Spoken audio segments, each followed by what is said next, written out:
5 minutes.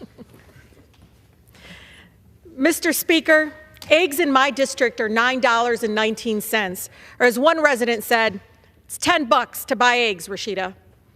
I want you to think about this because the federal minimum wage is $7.25 right now. So grocery prices we know are out of control and our government is failing to lower costs for working families. This is why my residents don't call it the minimum wage, they call it the starvation wages. It's been 16 years since Congress has raised the federal minimum wage. But let's get to the core value here of understanding this, that a mother in our country right now can work for an hour and not be able to afford eggs. So it's really unacceptable, and I heard the reasons, but they still don't add up.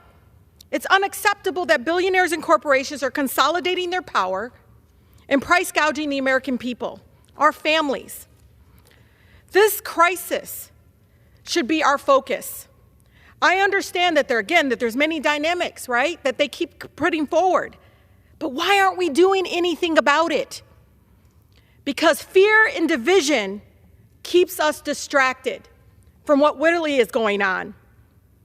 Those that are rich and wealthy in our country are becoming richer under every single decision I've seen so far. One glaring thing, again, in the 200 executive orders that we've seen this week, is missing any mention of lowering the grocery prices for our families, not one word. We know there's been promises made by this current administration that they're going to lower costs for Americans on day one. But 3 weeks into the new Congress, we haven't seen a single bill to come up to the floor on this issue. In my district, they are drowning in high cost of health care. And don't get me started about our auto insurance, which is now up 40%, many paying almost the cost of rent, the cost of their mortgage to have auto insurance, which is required by law to have if you have a vehicle.